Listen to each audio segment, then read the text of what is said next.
On this episode of Screen Geeks, we're going to talk about Godzilla vs. Kong, Invincible, Mighty Ducks, Falcon and Winter Soldier, and so much more.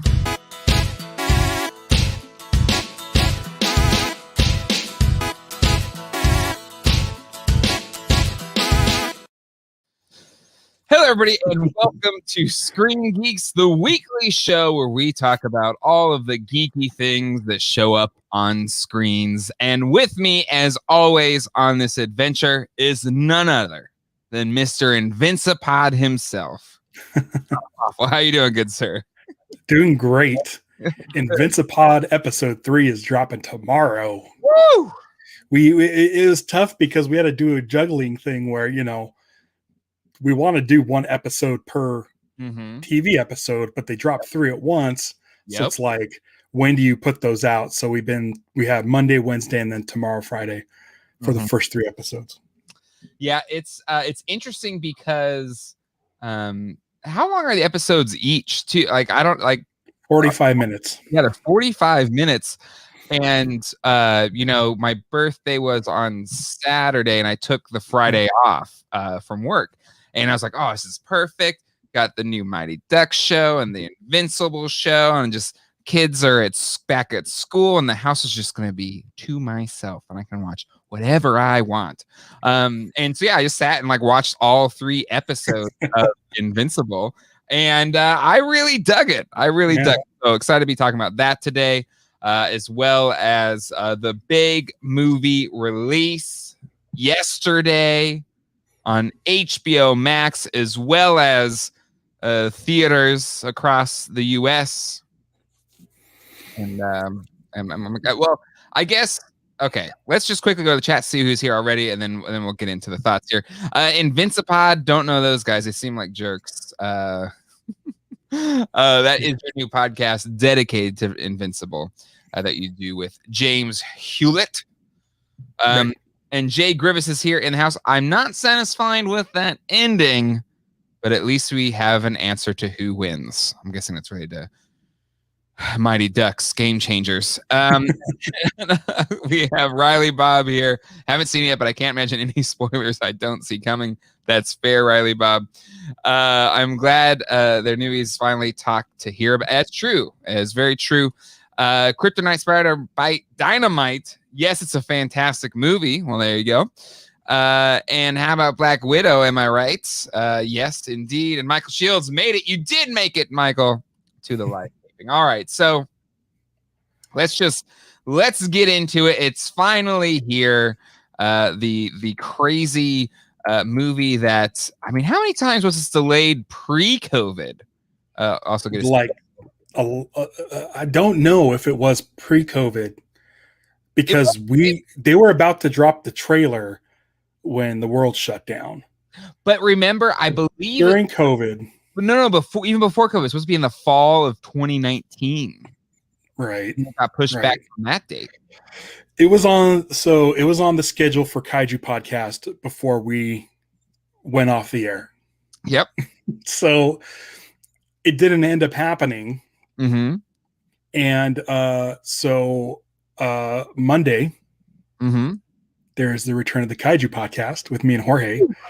Big deal. Where we talk about this movie, and we've already recorded it. Mm-hmm. So I am excited to talk about it more. Mm-hmm.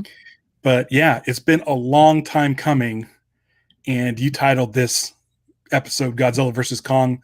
Was it worth the wait? Was it worth the wait? For me, personally, totally. This movie is awesome. I love it. I love it front to back. Yep. It is my favorite of the MonsterVerse films. Interesting. Okay. All right. Bold. Because I gotta tell you, this 1 hour and 53-minute runtime is perfect. Yep. There's no monster fatigue like the last movie. The pacing is quick. And the movie just goes and goes and goes. They may have cut out story stuff that kind of makes you question some things, but who cares? Let's just keep going because we all know what we want to see. Yeah. And it just goes. There's no slow parts. Yeah. Yep. Yep. Like Godzilla 2014. Mm-hmm. It was set up in a way where they backload the action so you don't get tired of the action as you watch the movie. Sure. So you kind of have to wait a while to get to that point. Kong Skull Island, as soon as they show up to the island, everybody's motivations don't matter anymore. It's just them trying to get from point A to point B, and there's monster fights in between. So the story's not super compelling. Like I said, with King of the Monsters, there's so many monster fights that you come desensitized, and it kind of becomes boring and monotonous. And I feel like the Kyle Chandler, Millie Bobby Brown, and Vera Farmiga characters weren't terribly interesting to keep the movie going. Agreed. This movie just scoots. I love it. Yeah. And I think the other thing too about the previous one, like all the fights, and I think there's a criticism, was like at night and in the rain. Right. So, you know, the fights were we had daytime fights. The nighttime fights weren't in the rain. And they were lit up. They were lit up by amazing neon. Crazy neon. Tron-esque neon. And yeah, I think for me, the thing I find interesting are the kaiju fans love this movie, or at least in general, I have found the kaiju fans love the movie. And maybe the non-kaiju fans maybe went into it with just different expectations, possibly. Maybe. But for me, I really dug the Kong storyline. I thought it was compelling. I mean, he's kind of the star of the movie, really, if you think about it, from my perspective. And probably most others.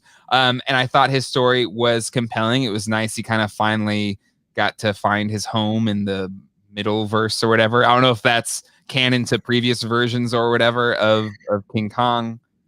The concept of Hollow Earth show up in Kong Skull Island.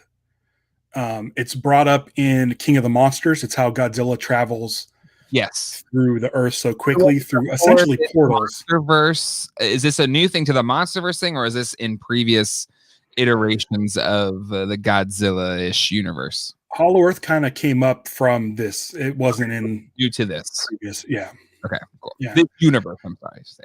Right. So yeah, I thought the fights were really compelling. But to me, the one thing I agree with you, the problem with the last one and this one, the Millie Bobby Brown storyline with the conspiracy theory dude was really stupid, and it kind of took me out of it every time they were brought back into it, because it just didn't make any sense to me why that was one of those things where it just kind of scooted along. Like there wasn't that many scenes with them, and it's like Millie Bobby Brown says, "Oh, we need to find this podcaster that does these conspiracy theories," and then like it takes like a scene for her to figure out how to find this guy.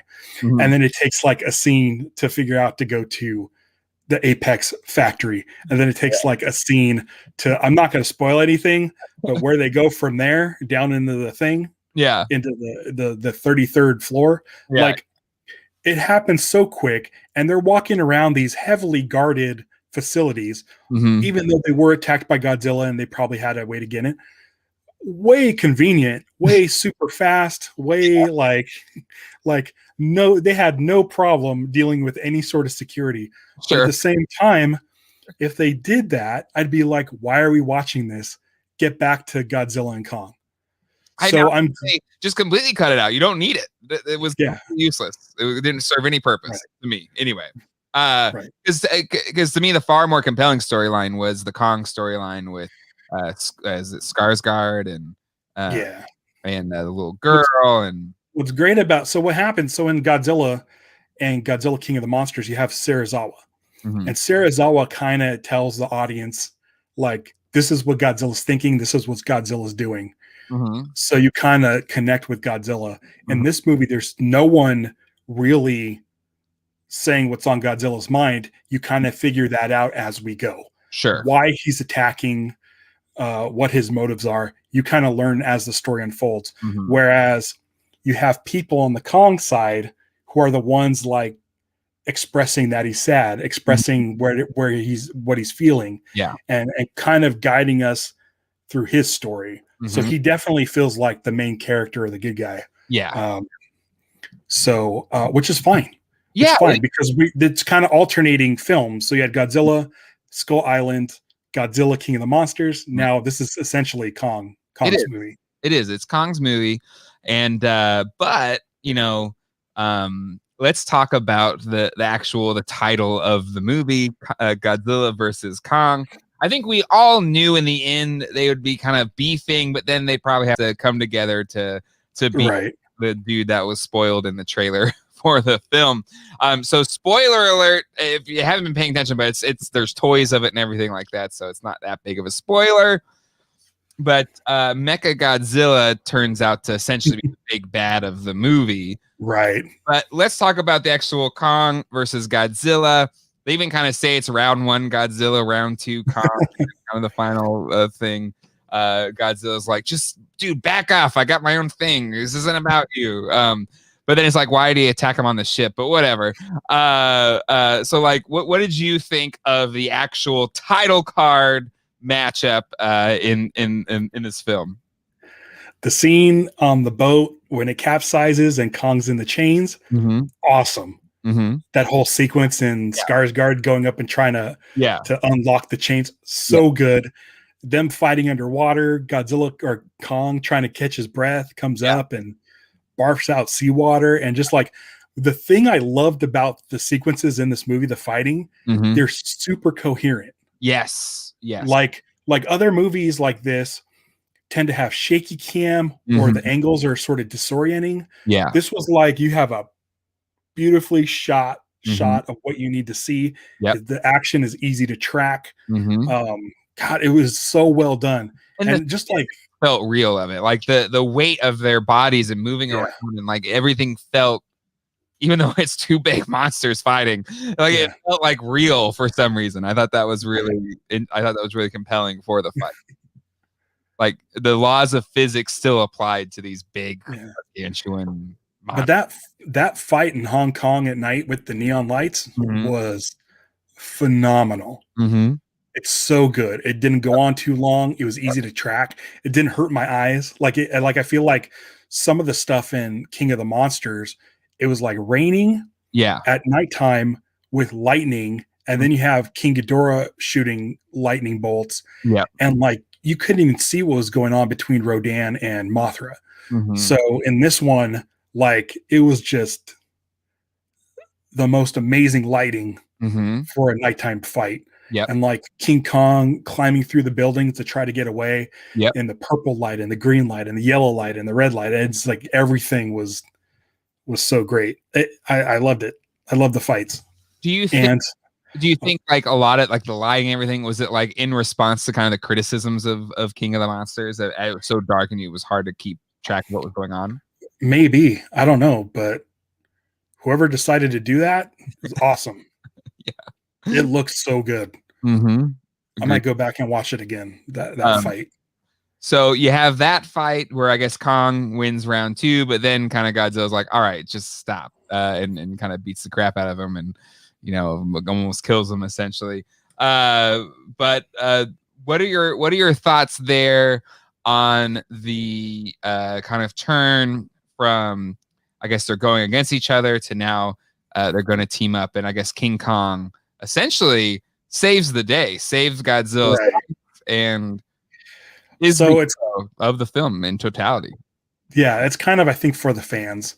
I think having Godzilla win the fight between him and Kong, that's great for the Godzilla fans.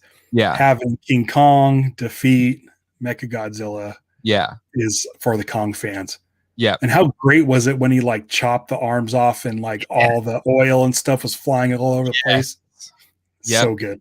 And then he like pulls his head out the spine, and I really dug that fight. So they both kind of won and they both kind of lost, which is but I guess if you're walking away from this, is Godzilla the winner here? Yes. Okay, hands down. I think so. I mean that the climax of their fight, when Godzilla has his foot on King Kong's chest and he's just screaming into Kong's face. and then Kong screamed back. Like clearly Godzilla ended up on top, but there was a mutual respect. Yeah. By Kong yelling back. Dude, it is so much fun. It's so much fun. I'm glad it didn't drag on. I think the fights were the right amount of length. You know, they didn't go on too long. I thought it was crazy that the fight in Hong Kong didn't have any sort of military presence, which is like, so that wasn't an extra distraction. Yep. The people weren't trying to do anything too crazy. Like a lot of times you see in these kind of movies where it happened in King of the Monsters, where they try to give the humans something exciting to do, and they're driving around in a car trying not to get smashed. It's like, I don't care about that. Yep. Like Millie Bobby Brown, they were just trying to shut down Mechagodzilla. Cool. The other guys were like, okay, we need to jumpstart his heart.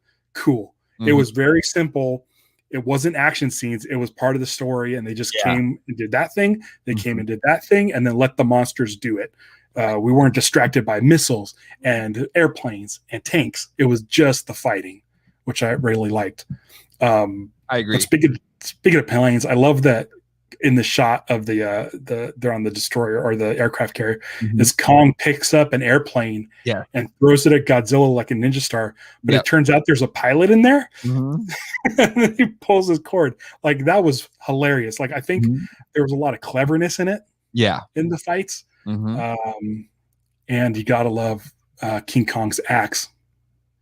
It was so cool. It was so How cool is that axe. So dope. It was so cool. Like, you know, and I think we saw it in the trailer. There's a lot of thoughts of like, oh, did he take a scale and then fashion his own axe? I thought it was kind of cool. It was expanding this kind of obviously this has been a battle that's been going on for however long. Kong's ancestors or whatever against Godzilla. Godzilla's ancestors. I don't know. But I thought that was really cool. Right. And I love it. Would turn out even cooler than I expected it to be. In the long run. And you know, for Apex, like the bad guys, the bad humans, I think they play their part well. Where it's just like, oh, screw these guys. And even they didn't get that much screen time. No. It was like they were like people understand that these are bad guys. And these are good guys. Let's just move on with the story. Yeah. But I did like that his motivation, I feel like, made sense. Like it's almost like, you know, you put in a failsafe for like Superman. Sure. Yeah. You know, there's always stuff like that. So it's like, why not build a Mechagodzilla? Yep. So but I think using King Ghidorah's skull or whatever was your fly. So weird. Yeah. Like, it was so sci-fi. This whole movie was so sci-fi. Yeah. And then to me, it's like, okay. And then once that was there, I was like, okay, that makes sense why Godzilla's going against this, because he knows what's being used. So there's no way this is going to turn out well. And so I think it puts all of the motivations kind of immediately in context.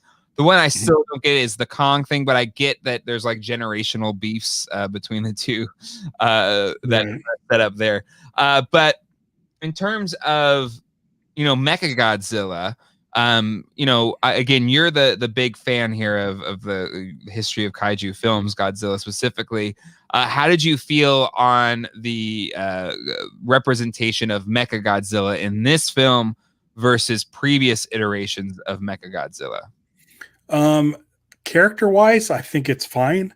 We've seen Mechagodzilla be created by an alien race. We've seen the military create a Mechagodzilla. So I kind of like this version where it's a robotics company trying to create it. The look of it is very interesting.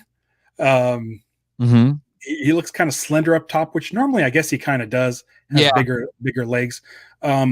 It's tough because Ready Player One did Mechagodzilla so perfectly. Yes. And I kind of wish that they just used that design.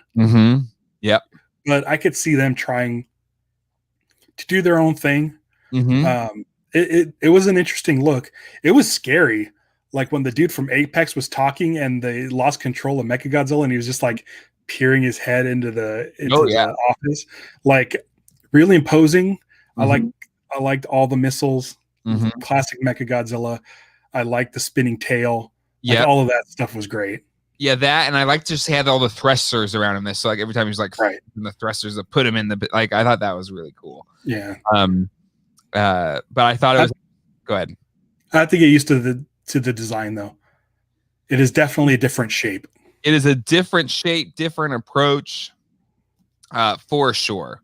Riley Bob says he rewatched all Godzilla King Kong movies to be prepped for this, even threw in Pacific Rim for good measure, but not Pacific Rim 2.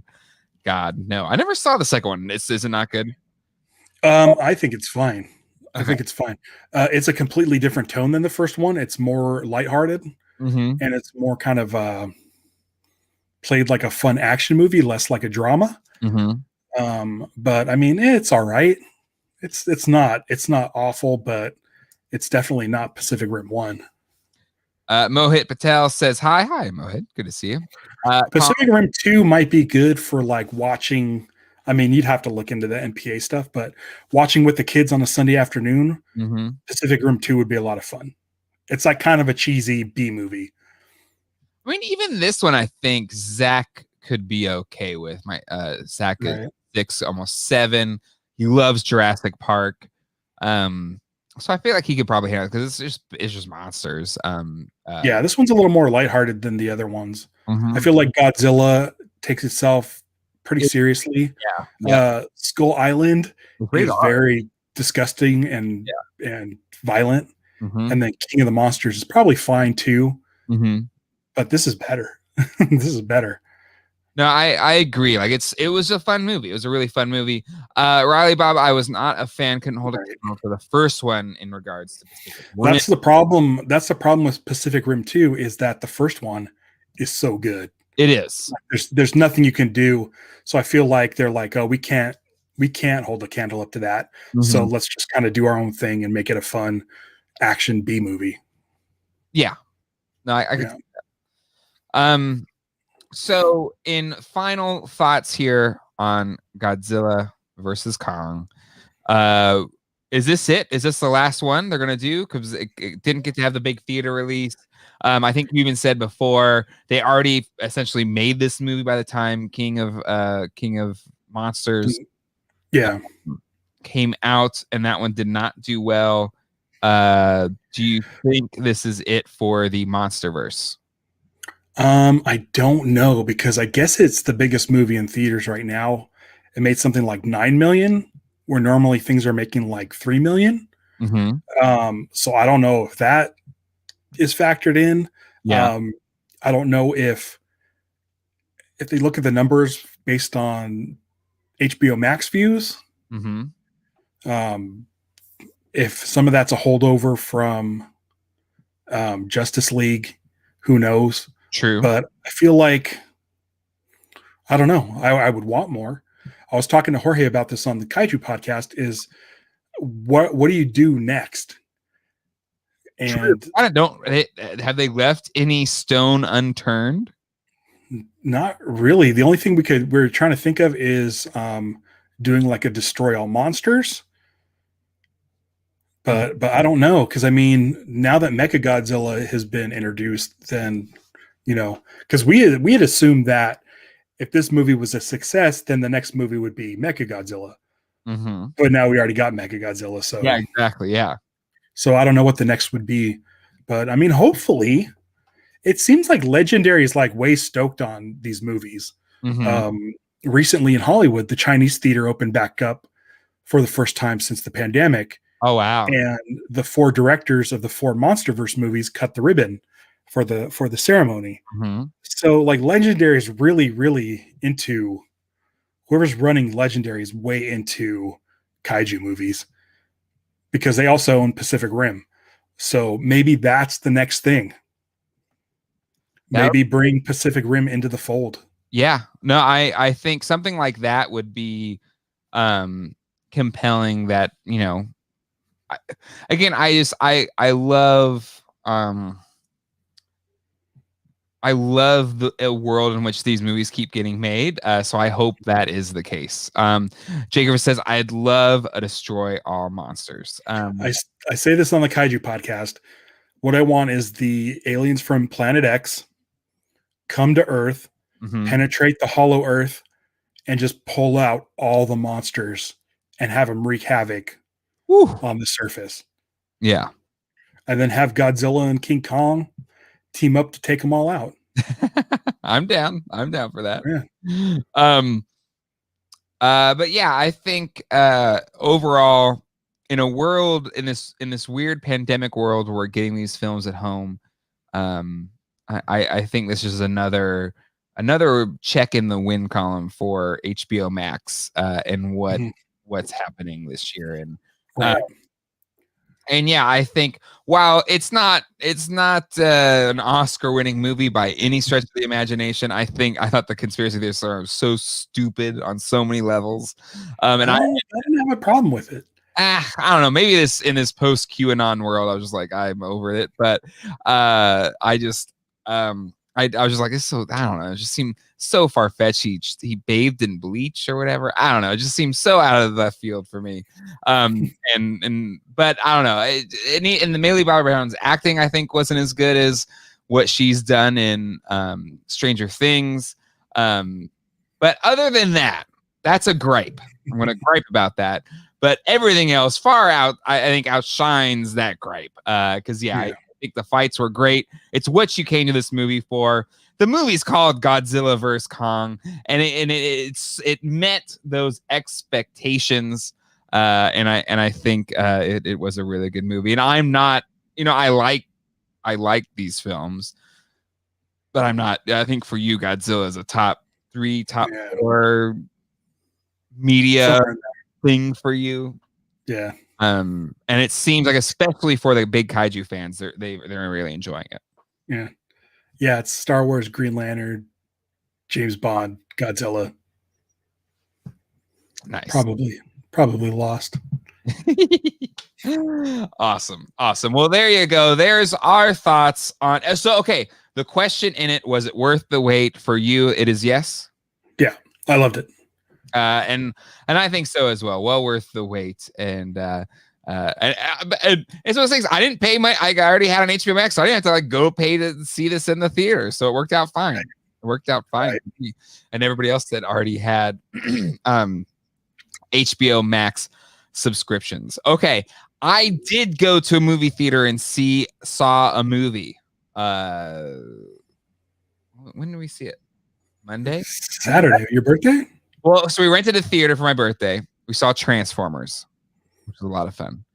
But we saw on our little app for the same theater that nobody had bought tickets to see Nobody on Monday. And so we're like, well, if nobody's going to be there, let's just buy tickets and go see Nobody. I didn't know it was out. Yeah, well, at least at our theater, Nobody was at our local Cinemark, which is like across the street from our house. I had taken Monday off anyway because I was getting my my vaccine shot, and so yeah, I was just like, well, there's nobody in the theater, so it's like having a private movie theater. So let's go see Nobody, and I freaking love this movie. I need to see it. I didn't know people can see this. It is out in theaters. I believe it was the #1 movie in theaters last weekend because it's not being released streaming or anything. Where's the social media push? How did I not know about this? I don't know, Ralph. I don't know. But if you are a Bob Odenkirk fan, which I know you are, I know you're a Bob Odenkirk fan. This movie is awesome. It's like, what if you made a John Wick movie with Bob Odenkirk as the star role? Man, and if that's your premise, it met that so well. Like, it was a really good action film, just a beat 'em up movie, and Colleen and I saw it. And we loved it. We loved every minute of it. And I think the thing that made this movie, like, it was just on this premise alone, Bob Odenkirk as John Wick, essentially, that premise alone was great. But the thing that really made it is the character of Christopher Lloyd as Bob Odenkirk's character's father. And if you love Christopher Lloyd, if you love Back to the Future, Taxi, whatever, he nearly steals the movie. And it is just great on so many levels. It's really quick. I feel like it was an hour and a half, maybe an hour and 40 minutes. It wastes no time. And it's a pretty straightforward premise. Essentially he's like an ex-operative or something, and he's like become a dad, and he's bored or whatever, and eventually, he basically starts to beat everybody up, and he gets tangled with the Russian mob. It doesn't matter really. It's just like you just want to see like Bob Odenkirk have these crazy action set pieces of killing a bunch of people, and it works. Let's see. I'm just upset I didn't know it was out. Saul Goodman and Doc Brown, sold. I mean, real, yeah, absolutely. For any, again, it's really good. If you can see it in a theater, or you feel comfortable going to a theater, go for it. It's really, really good. Love Bob Odenkirk back in the days of Ben Stiller's show and Mr. Show with Bob and David. It's crazy how long Bob Odenkirk's been an influence in TV and comedy and stuff like that. It's been forever. Right. Early 90s, mid 90s. Yeah, because he was a writing partner for Conan O'Brien, right? Was it in Second City as well? I was watching an interview he did on Howard Stern promoting this movie, and I didn't realize he wrote the Van Down by the River sketch. Oh, really? Charlie, yeah.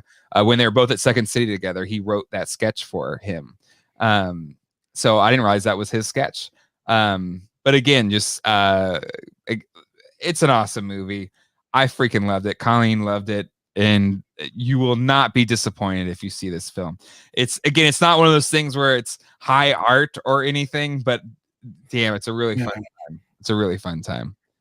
Hey, everyone, just came to run Jay to pre-order his Thunder Tank before it's too late. It's tomorrow. I have till tomorrow to order. I got plenty of time, Jeremy, but thank you for the reminder. But yeah, so thumbs up from this geek dad, and Ralph, I can almost guarantee you love this movie. I had no idea it was like out. Usually they've been putting stuff out in theaters at the same time as online. If it was on iTunes, I'd probably just flat out buy it. But I guess I'll have to go to the movies. Well, are you second vaccinated up, or? No, I have about a week and a half before that. Yeah, the 11th. Really close. You're really close. So 10 days. 10 days. And again, it's just I love Cinemark theaters, because you can kind of just see, you pick your own seat and you can see everything in there. And again, it was just like Monday at 1:00, nobody was there. I was like, yeah, let's go see it. So the stars aligned. And yeah, it was a really good movie. Highly, highly recommend. All right, so that's that. Let's talk about Invincible, Ralph. Ooh. What did you think of Invincible? You haven't read the book. I didn't. So based on last week's Screen Geek, if you missed the episode, John from Toy Geek lent me his copy of Volume 1, Invincible, the Ultimate Collection. So, and in that, a lot you and many others in the chat suggested just don't read it, because apparently there's big reveals, and it might be better to just have those reveals happen watching the show. Right. I will say the first 3 episodes, or I guess the first episode, really, this is spoiler alert if you haven't seen it, so I don't know, maybe we'll talk about this for 10 minutes, but spoiler alert. I won't even really say it, but the reveal on who is actually a bad guy, I guess, was kind of crazy. Like, it's almost like I felt it, because I just felt this guy wasn't good. But the close, the kind of post-credit scene to episode 1 was really intense. Dude, so okay. Anyone who reads Invincible knows about the violence in the book. Yes. But what's funny about the first episode is they don't do any of that violence until this reveal. Yes. And so it looks like a fairly straightforward, good, wholesome superhero show. Yep. And then this happens, and it's like, oh no. Yeah. So lots of blood and guts. Yeah. I've been watching reaction videos to that scene, and it's so much fun to watch. There's one I watched where one of the dudes knew nothing about Invincible, and the other guy had read the book. And the guy who had read the book kept looking at the screen, smiling, and then looking at the reaction of his friend while it was happening. Dude, it's so well done. They've shuffled some story stuff around from the book. When you read the book, you'll see. Yeah. Right now, do not read the book.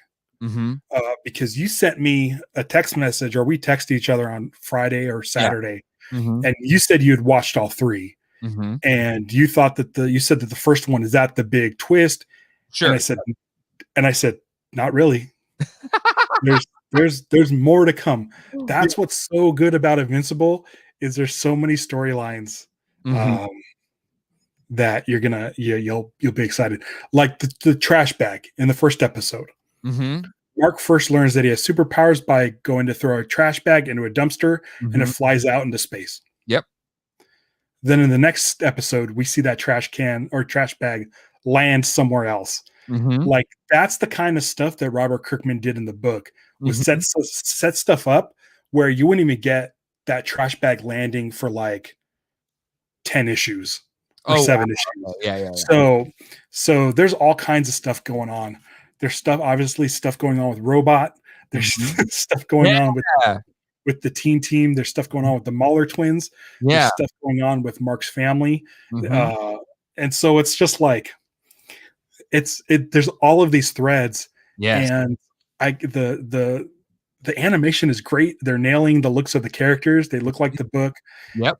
And dude, it's like I tried to explain to you before, like it's a love letter to comics. It kind of takes the piss out of some of the comic. Like there's the Guardians of the Globe are essentially a 1-for-1 version of the Justice League. Yep. Like where there's a Flash, a Martian Manhunter, a Wonder Woman, a Green Lantern, a Superman. So it's one of those things where it's like it loves comics, but it also turns everything on its head. Like, it's great. Yeah. Okay. Is the violence and dark themes on par with the manga Berserk? I like the art of both series, but the overly dark tone gives me pause. I haven't read Berserk.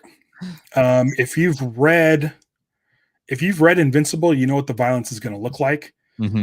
But the tone is still a lighthearted, jokey, wholesome comic book tone.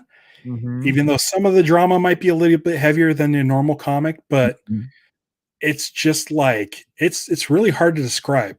So when I it's like trying to describe the comic book is the same as trying to describe the show.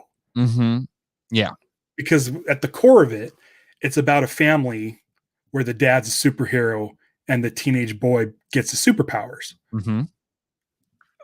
But there's so much more to it. There is a darker side, and it's really hard to describe the tone. Yeah.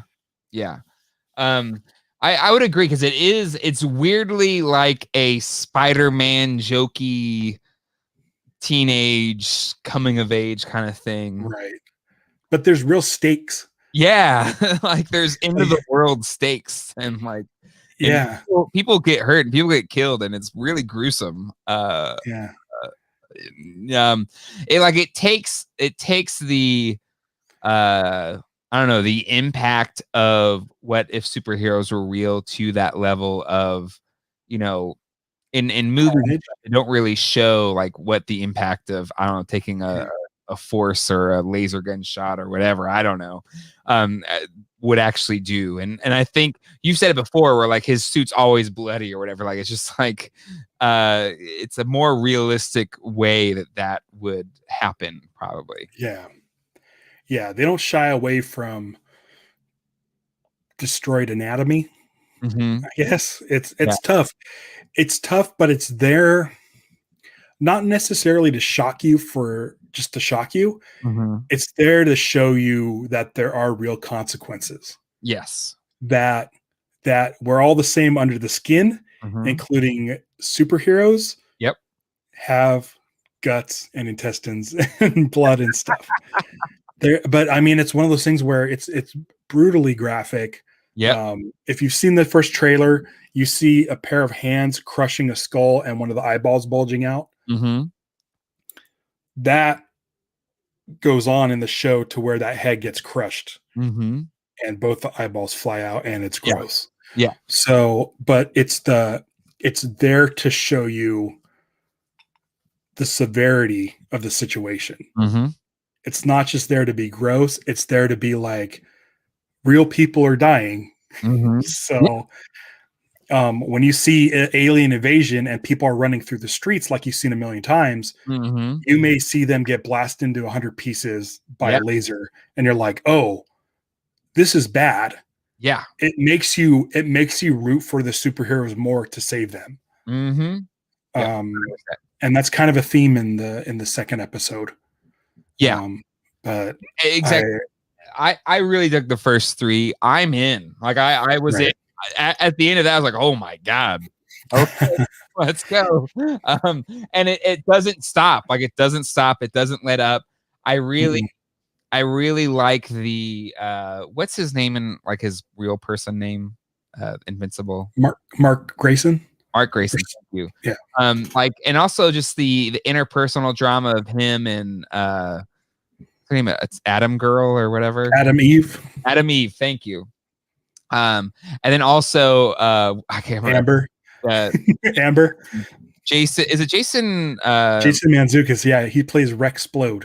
And oh my God, he's like perfect casting for that character. Right. If that's how he's in comics, I don't know, but he seems like so perfect for that character.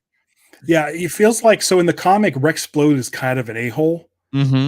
But I think since they have only so many episodes to get that point across, they cast Jason Mantzoukas to like, okay, we need to make sure people understand that Rexplode is like a complete jerk. Yeah. And he is so great. I think all the voice acting is great. It is. Yeah. Yep. Stephen Yeun as Mark is great.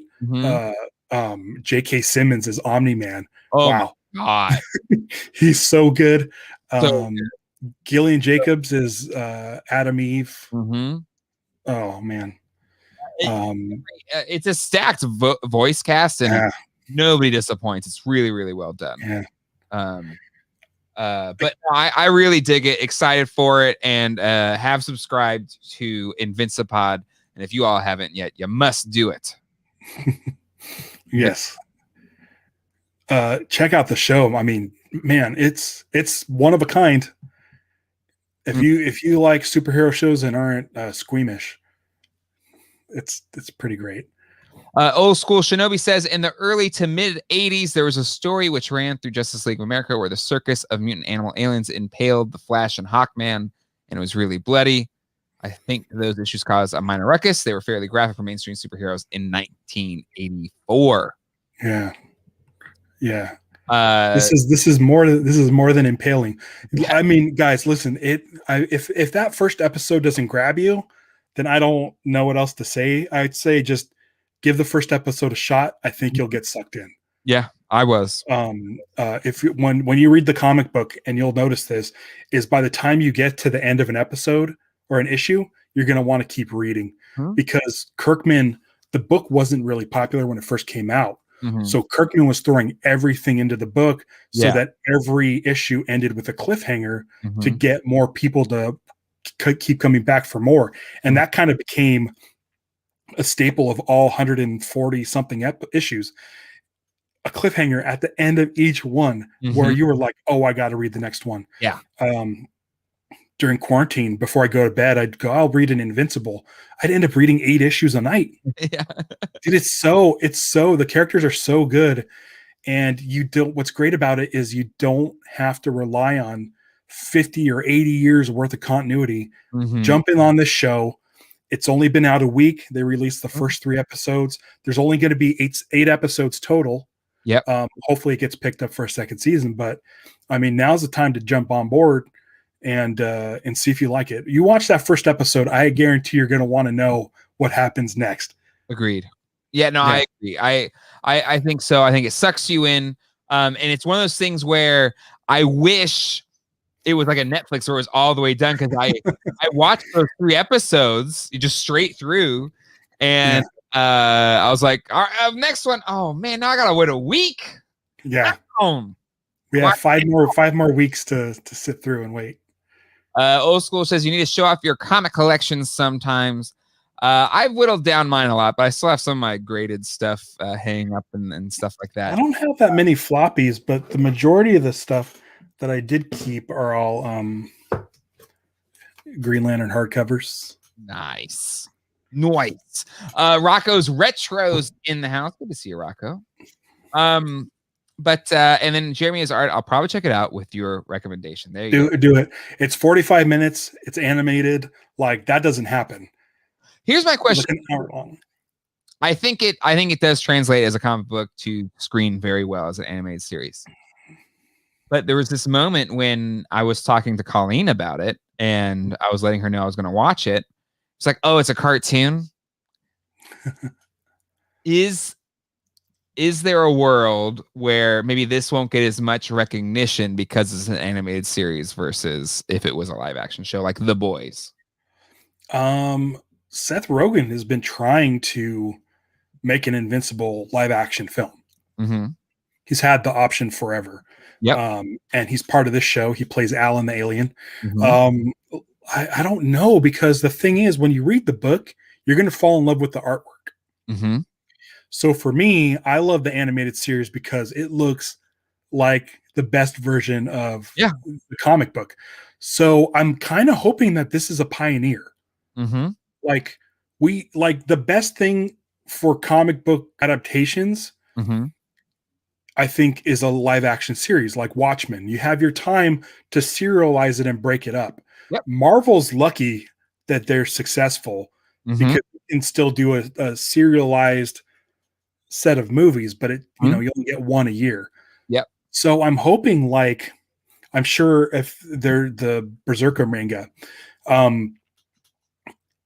like, manga can translate into anime, and I feel like they've got that covered. We really don't have that here. Mm-hmm. We have like Batman the animated series and those type of things, but they're not really serialized.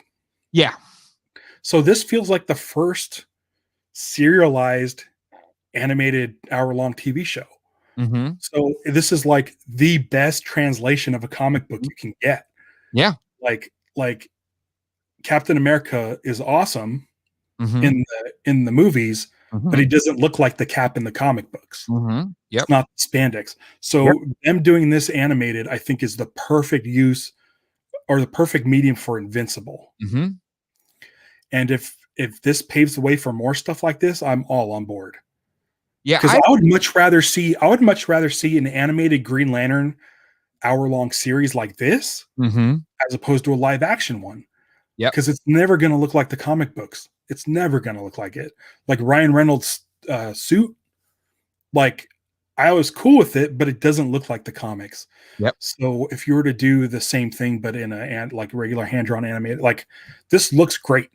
Yep. No, I agree. And that's I want it. Shinobi has a good call here. Cartoons still have the stigma attached to them. Doesn't bother me, though. I love the tunes. I think for geeks that grew up with Batman animated series, like, we kind of came of age in this era of like high quality animated programs, right? And we were geeks then when geek culture wasn't cool, but we know it can be amazing. Yeah. So I mean, with Batman the animated series, I mean, that was something made for kids television, like weekdays afternoon, that kids television block. But the people who were making it were like, well, we're going to do what we want and make it like more than just for kids. Yeah. So they paved the way. Yeah, exactly. So like, I wonder, I'd be awesome to see if this series breaks through that stigma where the geeks that are going to watch it and love it.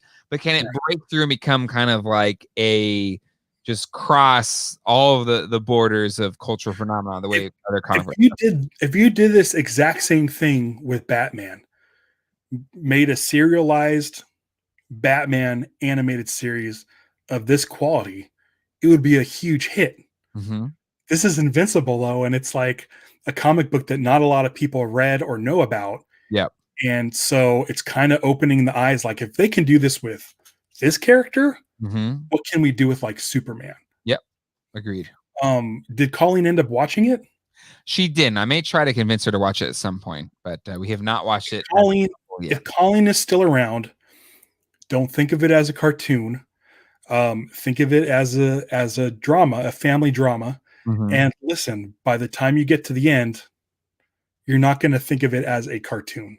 Because the end of episode 1, like I said, if she doesn't like isn't hooked by the end of episode 1, then I mean that's fine. That's fine. But I feel like you're going to want to know what happens next. Yeah, I agree. And that ending of episode 1 is the very tip of the iceberg of that big sort of twist that I've been talking about.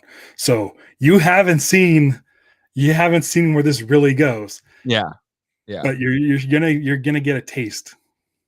Old School says, go back to Thundar the Barbarian. Even with the great Jack Kirby and Alex Toth designs, the show is legit on a mature tip for its time. Love Thundar the Barbarian. I love Thundar. Yeah.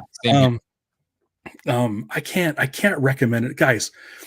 You have 45 minutes.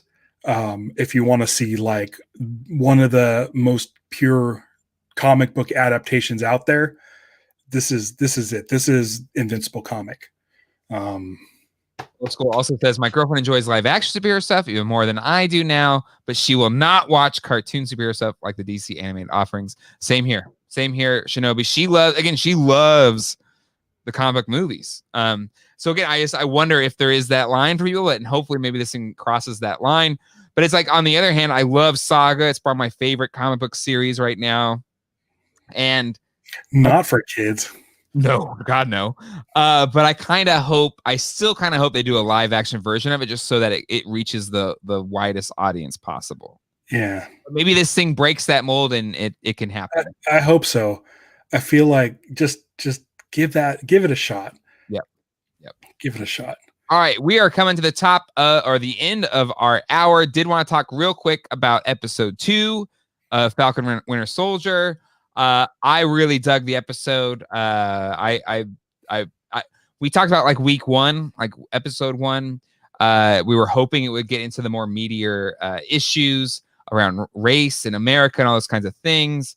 And I think it is. I think it is digging into that, it's not taking the easy path here on the story, and I'm really enjoying it. It seems like a really compelling story. So I hope it, and we finally have them teaming up and buddy copying it up.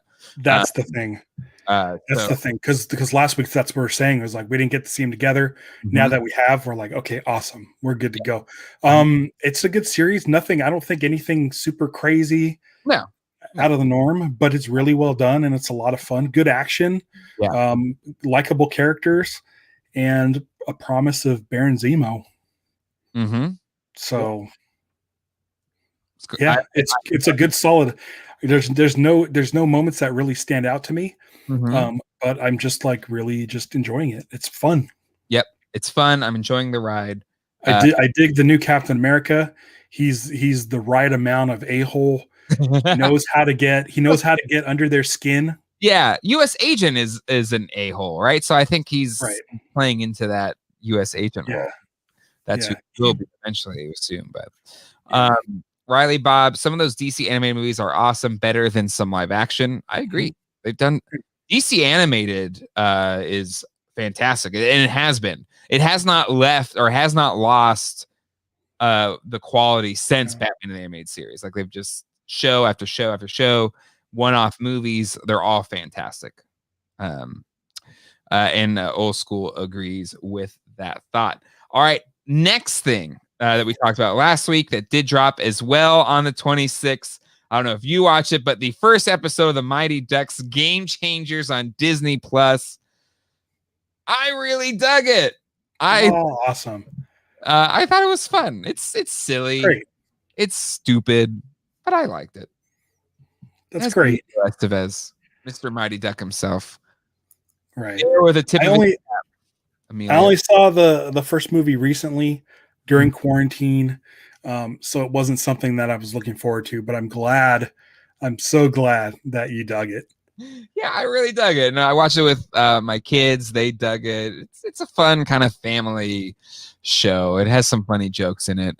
There's a good podcast joke about it in it. Quack, quack, quack, quack, quack. Indeed. Like one of the kids, he's kind of just, he doesn't have an athlete's body type. He's like, and he has a podcast about hockey. He's like, I have more of a podcast body. And then as someone with a podcast body myself, I identified with the joke and found the humor inside of it. But yeah, no, I really dug in, excited for episode 2 of the Mighty Ducks series. My question for you, when we're talking about ducks, did you watch DuckTales at all? No. Jerk! It's been, let me tell you, this week has been absolutely bonkers. I can only imagine. Luckily, I moved a Invincipod recording to yesterday. Mm-hmm. Otherwise, I would have recorded an Invincipod, Kaiju Pod, and Screen Geeks today. Mm-hmm. And it would have been insane. It's like this week I've been, because I've had to do 3 Invincipods, mm-hmm. Kaiju podcast. I have a Saturday serials for my Patreon, mm-hmm. and then tomorrow is another Invincible, so I have to do an Invincible on Saturday. So this week has just been like nonstop podcasting. On top of that, I'm still working. I know. Is your last week next week? Saturday. This Saturday is your last day? Yeah. But I because of all the podcasting, I've been calling in this week. So I haven't been going into work. I mean, who cares? Not me. No, but then I had to go sign paperwork for my new job. Uh-huh. I had to go in and do my walkthrough with the new job. Mm-hmm. It's just, this week has just been like crazy busy. So yeah. Yeah.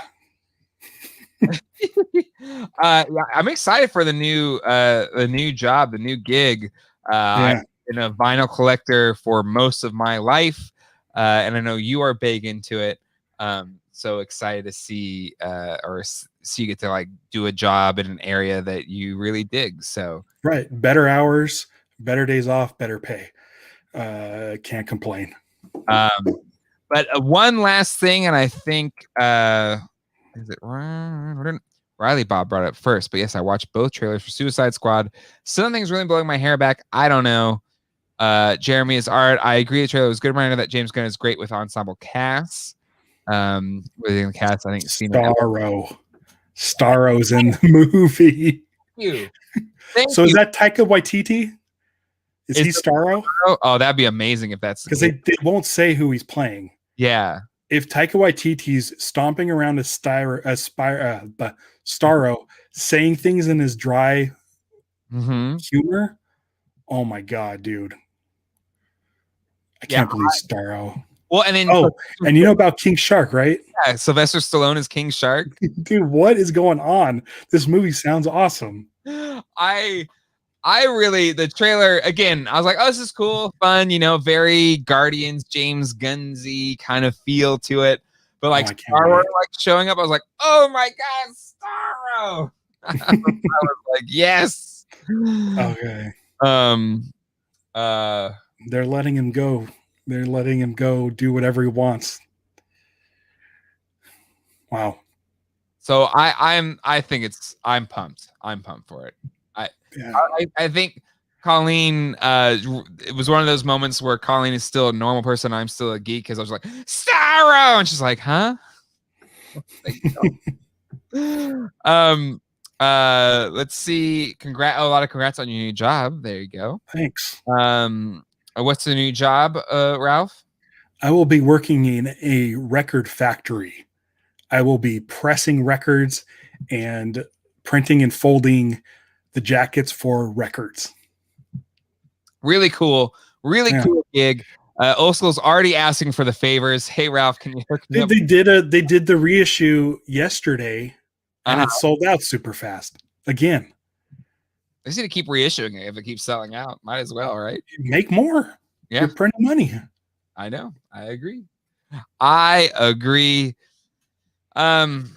So anyway, jam-packed Screen Geeks this week. A lot of stuff covered in today's episode. We didn't even mention Obi-Wan casting, but I mean, oh yeah, cool. There's people going to be in the Obi-Wan show. I don't know who they're going to be, but it's cool. Bad Batch trailer that dropped. That looks like I didn't even watch that. Looks cool. That looks fun. Tomorrow. April 2nd. April 2nd. On Disney Plus. Yeah, you're going to get your Falcon and Winter Soldier, whatever. Mm-hmm. Ewok Adventures, Caravan of Courage, Battle for Endor, Clone Wars, Genndy Tartakovsky series, and the Ewoks cartoon. Watch them. Most excited for the Genndy. Is it Genndy Tartakovsky? I freaking loved that Clone Wars series. That's so good. The reason I didn't watch the new Clone Wars for so long was I was like, that show made this one non-canon, and I freaking love it. Yeah. But in retrospect, it doesn't really do anything story-wise. It's just mainly like these action scenes that are incredible, which is what he does really well. It's Samurai Jack meets Star Wars. Exactly. It's so freaking good. And I haven't watched it.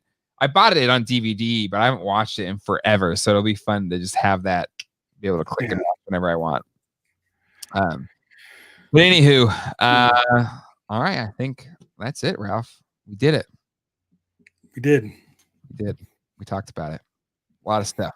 King Kong. Yeah, I was going to come up with a whole thing where I can't do the show anymore because of my new work, but then say April Fools, and that'd be stupid. Oh, you should have done that. No, I don't want anyone to worry. I've become so immune to April Fools now that it's just, I don't know, I'm not fooled by much anymore. Right.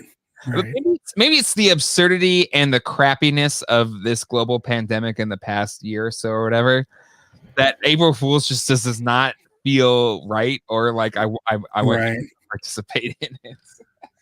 I mean, I guess I could have showed you that my hurricane actually broke. No, it did? April Fools. Oh. It'll never break. It's indestructible. You got me. Right. Stupid. All right. Well, hopefully everybody has a great rest of their April Fools. Thank you to everybody in the chat. And as always, we do Screen Geeks on Thursdays at 9:00 Eastern Standard Time. And we have a lot of fun talking about all of the geeky things that show up on screens. Next week, I'm sure we'll talk about the latest Invincible episode and what happened there. And maybe there'll be a few more movies that we watch. Falcon and Winter Soldier and Winter Soldier. So much stuff. Old School, you missed it at the beginning of the episode on the cancel. You talked about that, right? Cancel plans? Oh, I was talking about the New Gods got canceled. He's trying to get my goat.